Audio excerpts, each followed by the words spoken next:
ஒரு சென்னையினுடைய பேட்டை ரவுடி ரவுடித்தனத்துக்காக அரசியலுக்கு வந்து ஒரு காவி வேட்டி கட்டிக்கிட்டு தன்னுடைய இமேஜை மாற்றுவதற்காக அறநிலைத்துறையினுடைய அமைச்சர் முதலமைச்சர் போனார்னா செவத்துல பள்ளி ஓட்டுற மாதிரி வண்டியில் ஓட்டிருப்பாரு. அவரு ராஜராஜ சோழனை விட சிறந்தவரா? இந்த அநியாயத்தை கேட்டிருக்கிறீங்களா?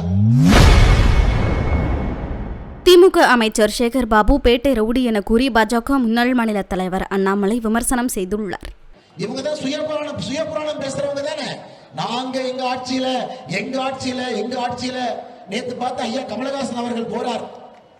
யாருங்க? தமிழ்நாட்டினுடைய இந்து அறநிலைத்துறை அமைச்சர் சேகர் பாபு போய் பிரச்சாரம் பண்றார். என்ன பேசுறாரு தெரியுங்களா?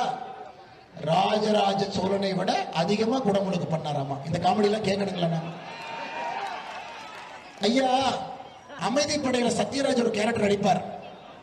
அவர் எம்எல்ஏ ஆகிறதுக்கு ஒரு பேர் அவருக்கு வேணும்.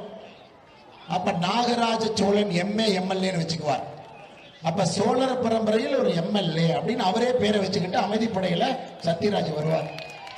அந்த மாதிரி ஒரு சென்னையினுடைய பேட்டை ரவுடித்தனத்துக்காக அரசியலுக்கு வந்து ஒரு காவி வேட்டி கட்டிக்கிட்டு தன்னுடைய இமேஜை மாற்றுவதற்காக அறநிலைத்துறையினுடைய அமைச்சர் முதலமைச்சர் போனார்னா செவத்துல பள்ளி ஓட்டுற மாதிரி வண்டியில் ஓட்டிருப்பாரு. அவரு ராஜராஜ சோழனை விட சிறந்தவரா? இந்த அநியாயத்தை கேட்டிருக்கிறீங்களா? ஐயா கமலஹாசன் அவர்களே, வாங்கின காசுக்கு அளவா கூவுங்க. வாங்கின காசுக்கு அவன் எவ்வளவு பாக்கெட்ல வச்சுட்டான். ஒரு ராஜ்யசபா சீட்டு கொடுத்தான். எலெக்ஷன் பிரச்சார செலவுக்கு ஒரு நோட்டை வச்சான். அதுக்கு மட்டும் கூவுனா போதும். எதுக்கு ஓவரா ராஜராஜ சோழன்?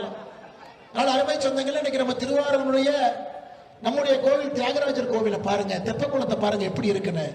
எவ்வளவு அசுத்தமாக அந்த கோயிலை வைத்திருக்கின்றார்கள். அதற்கும் நம்முடைய சட்டமன்ற உறுப்பினர் வரும் பொழுது மத்திய ஐயா நம்ம பள்ளியெல்லாம் எங்கேயும் போடல, நேர பிரசாத இடத்துல பணத்தை கொண்டு வந்து இந்த கோவிலுடைய தரத்தை உயர்த்துகின்றோம் என்கின்ற உறுதிமொழி உங்களுக்கு கொடுக்கிறோம் ஐயா.